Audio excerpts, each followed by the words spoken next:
ખારવા ગામમાં પાણીની ગંભીર સમસ્યા છે, જેને લઈને તે જ ગામના વતની અને ધારાસભ્ય મેઘજીભાઈ ચાવડાને ટાર્ગેટ કરવામાં આવ્યા છે.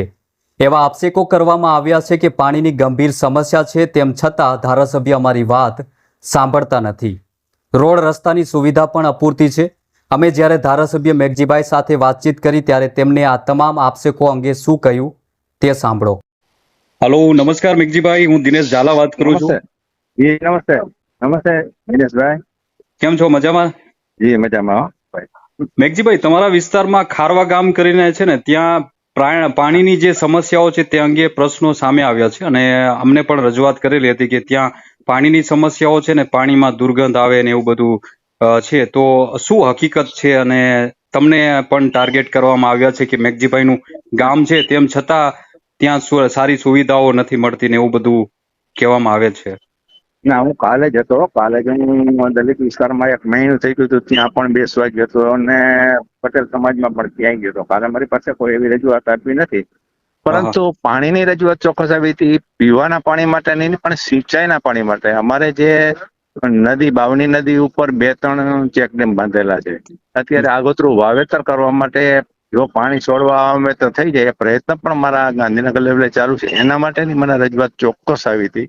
પણ પીવાના પાણી માટે તો છે નહીં, કેમ કે પીવાનું પાણી છે એ જાયવાથી જે સંપ છે ત્યાંથી આવે છે ને, એ જ સંપની અંદરથી નાના વાગુદર, મોટા વાગુદર, ખારવા, બીજા 4-5 ગામોની અંદર ત્યાંથી જ પાણી બધાને આપવામાં આવે છે અને બધાને પાણી પૂરતું જ મળે છે. ક્યારેક એવો કોઈ પણ કારણોસર ક્યાંય પ્રશ્નથી હોય, કોઈ પાણીની અંદર ભૂગર્ભ ગટરના કોઈ તૂટી ગયો પાણી મિક્સ થયું ને એવું આવ્યું હોય તો મારા ધ્યાનમાં નથી, પરંતુ જે પાણી તો ચોક્કસ ત્યાં મળ્યા રાખે છે. ઓકે મેઘજીભાઈ, તમારા સમર્થનો દ્વારા એ પણ કહેવામાં આવે છે કે ઘણીવાર જ્યારે ગ્રામ પંચાયતની ચૂંટણીઓ આવે છે ત્યારે આવા મુદ્દાઓ હોય છે, ખાસ કરીને તમને જ આ બાબતમાં ટાર્ગેટ કરવામાં આવે. શું કહેવા માંગો છો એ બાબતમાં? કેમ કે હું ખારવાનો વતની છું, નાના મોટો મારા ગામમાંથી હશે, બધા જાતે નાના મોટા વડીલો સાથે સંબંધ હોય, સ્વાભાવિક પ્રક્રિયા છે. એટલે બધાની અપેક્ષાઓ, હું ધારાસભ્ય તરીકે ત્યાં હોઉં એટલે અપેક્ષાઓ હોય જ બધાની અને કરવાની હોય. પરંતુ ત્યાં ઘણા બધા જ કામો થયા છે. ત્યાં વર્ષો પહેલા ત્યાં આવું નદીમાંથી ચોમાસાની અંદર નીકળીને આવવું હોય ને તો આવી નતું શકાતું. 2-2 દિવસ સુધી ખારવારી રોડવાળા સ્કૂલમાં નાઇટ રોકાવી પડતી હતી, એવી પરિસ્થિતિ. એમાં પણ મેં ખાસ અંગૂત યોજનામાંથી મોટો બ્રિજ બનાવીને આવવા જવા માટેની 16 ગામોને લાભો થાય એવો બ્રિજ પણ બનાવ્યો છે. ઇટાળા સુધી જે સાંકડો રસ્તો હતો એને પહોળો પણ કર્યો છે. ઇટાળાની અંદર એક બ્રિજ બની રહ્યો છે. એ કોન્ટ્રાક્ટરના હિસાબે હજી હાલ બંધ છે, પરંતુ આવનારા સમયમાં એ થઈ ગયા છે. અને આમાં પર જવા માટેનો બ્રિજ પણ 7,771,00,000 ખર્ચે એ પણ બ્રિજનું કામ ચાલુ છે, જો વિકાસની વાત કરીએ તો. પણ તે ગામનો છે, ગામની અપેક્ષાઓ એટલે કદાચ કોઈ એવું કીધું હશે આપણે, પરંતુ કામો તો થાય છે. ભૂપેન્દ્રભાઈની સરકારની અંદર આદરણીય શ્રી સિંચાઈ મંત્રીના ને હિસાબે આપણે ત્યાં 3 કિલોમીટરની મર્યાદાની અંદર મારા તમામ વિસ્તારોની અંદર કાલાવડ વિધાનસભા વિસ્તારની અંદર લગભગ વધારેમાં વધારે જો પાણીની સગવડતા 3 કિલોમીટરની મર્યાદામાં જો મળવાની હોય તો મારા વિસ્તારને મળવાની છે. એના માટે સર્વે પણ થઈ ગયું છે, એસ્ટિમેટ લગભગ બની ગયું છે અને 50% કામની અંદર ટૂંક સમયમાં ટેન્ડર થાય એવી પણ પ્રક્રિયા છે. અને આવનારા ભવિષ્ય અને હમણાં જ આદરણીય શ્રી મુખ્યમંત્રી શ્રી જામનગર આવ્યા હતા ત્યારે મેં 3 કિલોમીટરની મર્યાદાવાળી પણ વાત કરી હતી.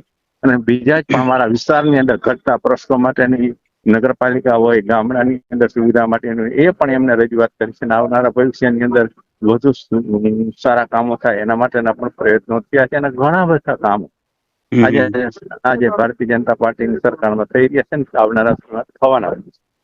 મારો છેલ્લો સવાલ હે મેઘજીભાઈ, આપણે અત્યારે જે નવા ચૂંટાઈને, ખાસ કરીને ધ્રોલ તાલુકામાં જે નવા ચૂંટાઈને સરપંચો આવે, તમે તેમને શું કહેશો કે જે સ્થાનિક જે ગ્રામીણના જે મુદ્દાઓ હોય વહેલી તકે? ખાસ કરીને સાહેબ અહીંયા ધ્રોળની અંદર કહું તો લગભગ 10 કે 11 ગ્રામ પંચાયતો બિનહરીફ થઈ છે.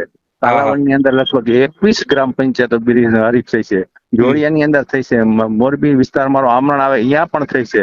હું સરપંચ બોડીને બધાને આપના માધ્યમથી શુભકામનાઓ પાઠવું છું અને આવનારા ભવિષ્યની અંદર જે પણ કામો થાય એ કામો સારા થાય, ટકાઉ થાય, મજબૂત થાય અને સ્વચ્છતા ગામની અંદર સ્વચ્છતા રહે, કચરો જ્યાં ત્યાં ન પડે, શુદ્ધ પાણી પીવાનું મળે, પાણી મળે, એના માટે બધા જ સાથે રહીને પ્રયત્ન કરીએ. રાજ્ય સરકારે આદરણીય શ્રી નરેન્દ્રભાઈની તો નેમ છે, નલ સે જલની યોજનાના માધ્યમથી બધાને પાણી મળે એના માટેનું સુચારું આયોજન પણ થઈ ગયું છે અને આવનારા ભવિષ્યને હજી પણ વિશેષ ચોખ્ખું પાણી બધાને મળે એના માટેની ભારતીય જનતા પાર્ટીના સરકારમાં કામ કરવાના આભાર મેઘજીભાઈ, મારી સાથે વાતચીત કરવા માટે.